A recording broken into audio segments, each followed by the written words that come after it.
Assalamualaikum warahmatullahi wabarakatuh.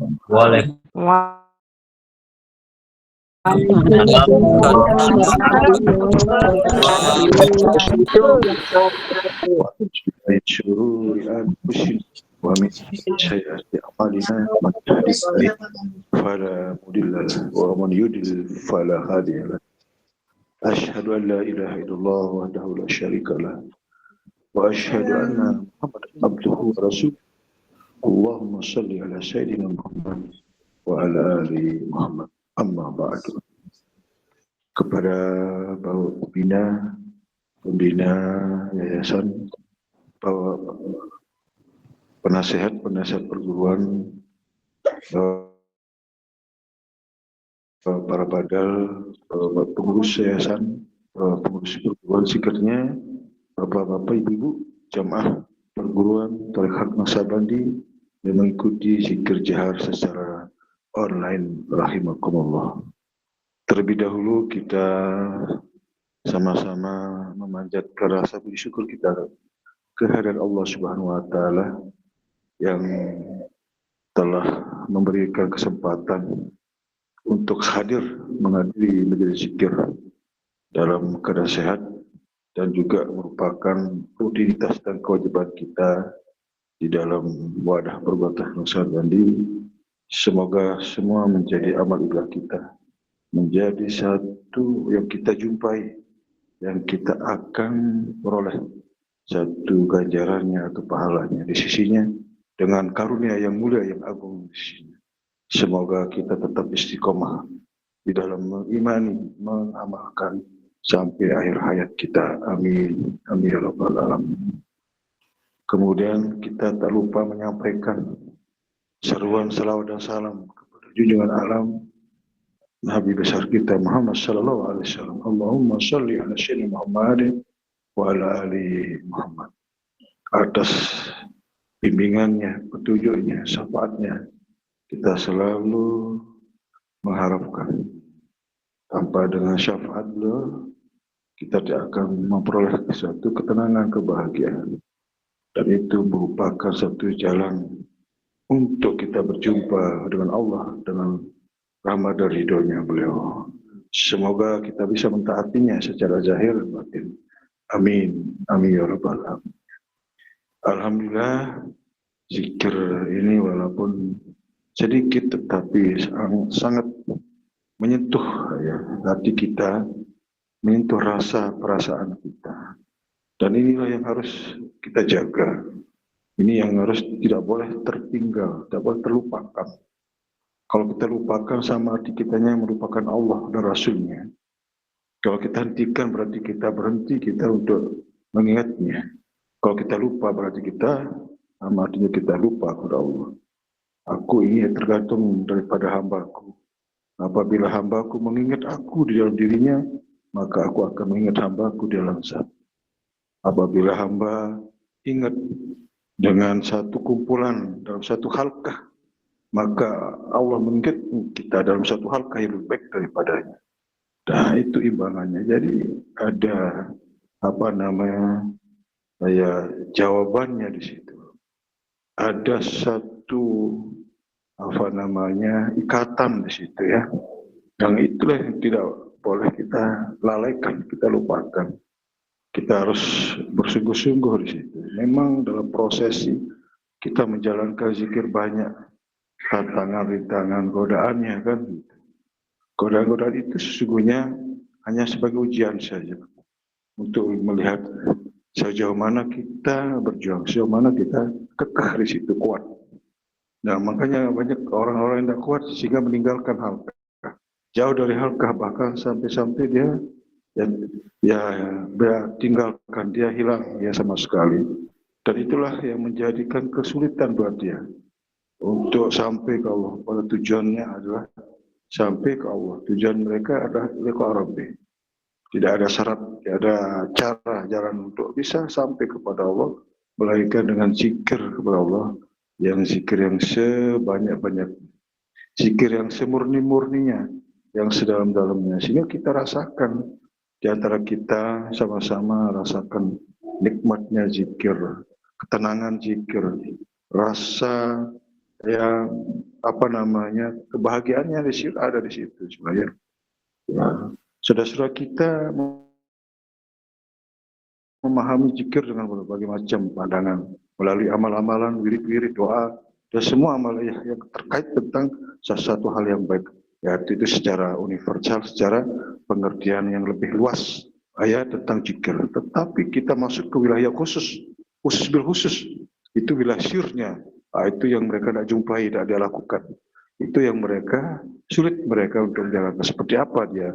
Ini membutuhkan bimbingan, ini membutuhkan satu petunjuk dia terkait tentang zikir yang rahasia yang batin. Tidak bisa kita jumpai di kitab Al-Quran hadis ini, penjelasannya di situ. Sebagaimana praktik terkait tentang ada di dalam hati, tidak bisa kita dapatkan, melainkan ada bimbingan khususnya.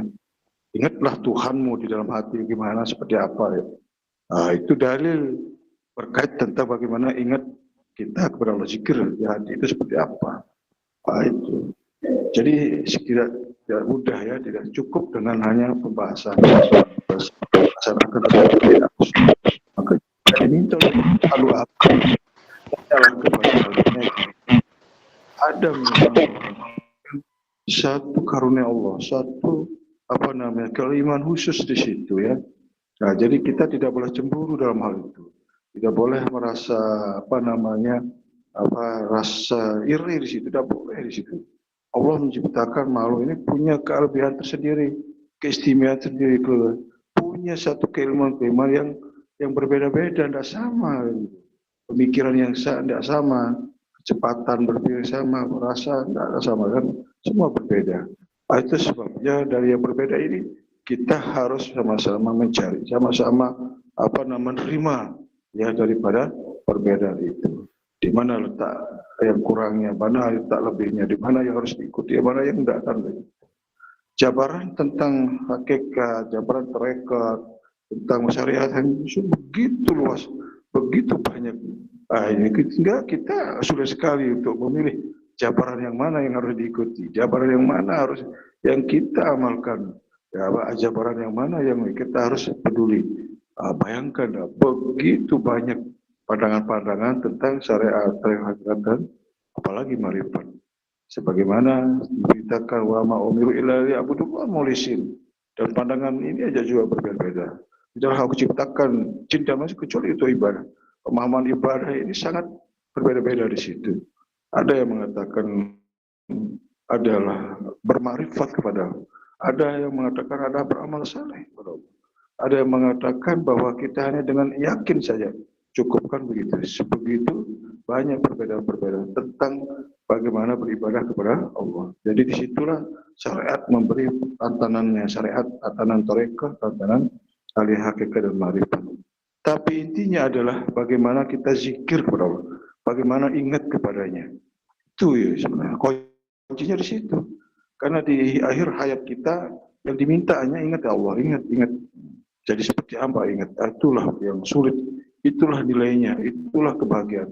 Itulah yang akan penebus daripada kesalahan dan dosa-dosa yang bagaimanapun kesalahan seseorang ketika mampu mengatakan zikir, ingat kepada Allah pada detik-detik terakhir, maka dia selamat, maka aman sekali, terjauhi dari azab. Mereka tidak akan memperoleh soal-soal nanti kan, itu terbebas dari pertanyaan karena mereka sudah terjawab di saat mereka detik terakhir itu.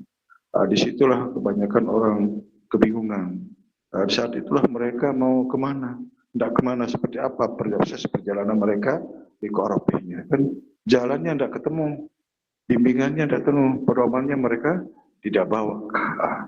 Itu maka Allah memberikan pedoman melalui kitab Allah yang harus mereka yakini, yang mereka pegang sebagai petunjuk, pedoman-pedomannya. Maka Allah memberikan hidayah dengan kitab, dengan Al-Quran, dengan nurnya kepada siapa yang Allah hendaki.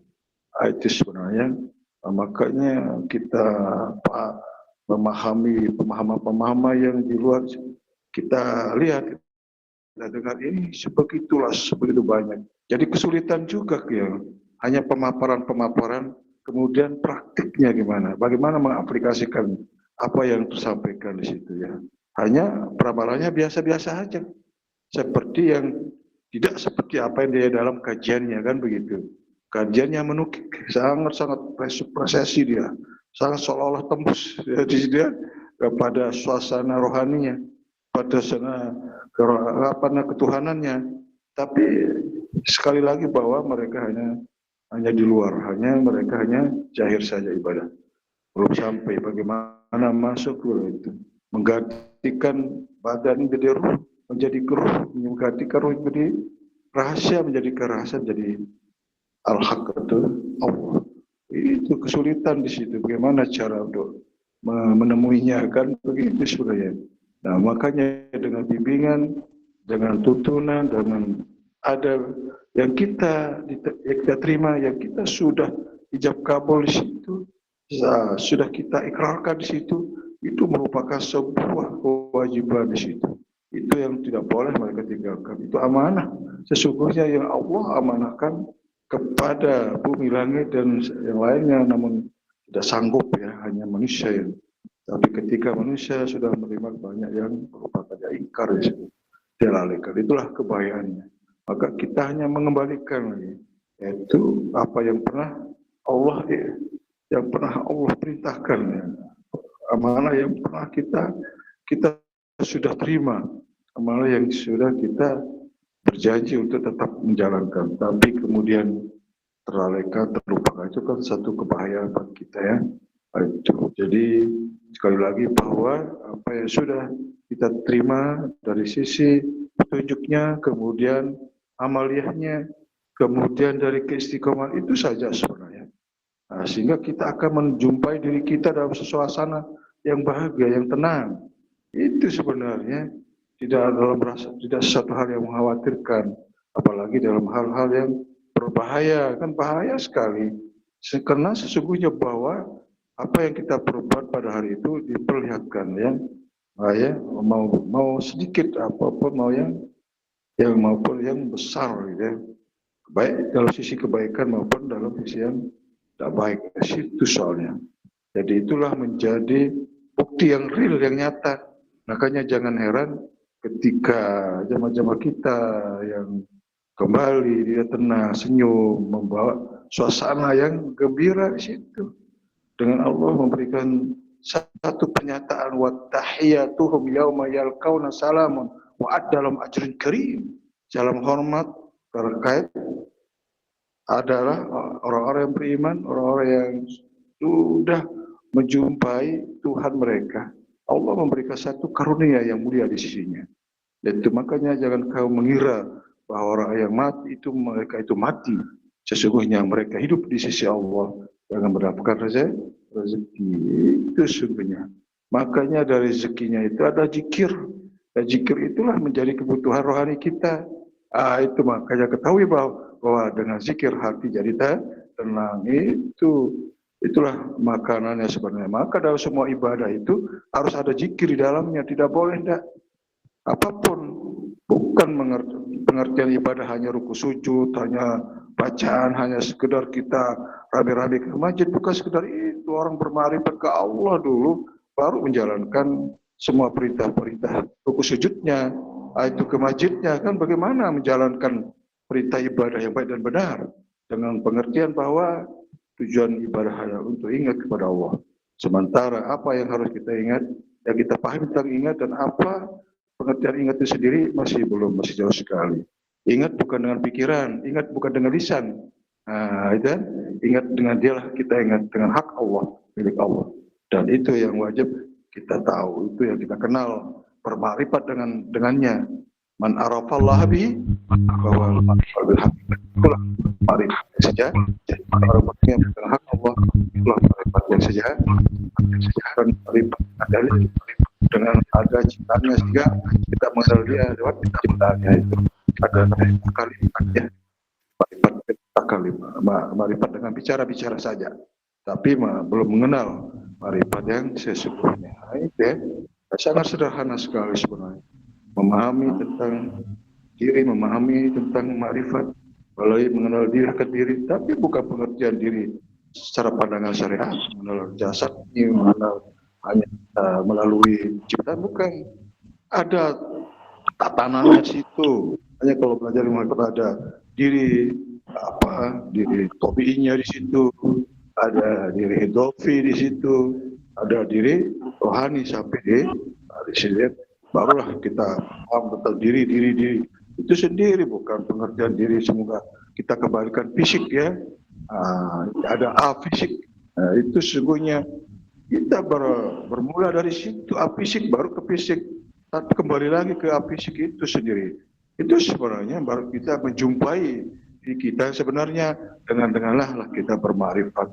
Itulah bahasa Radal itu, man arafa nafsahu faqad arafana mengenal diri sehingga mengenal. Sebetulnya itu posisi panjang ini ulasannya sebenarnya.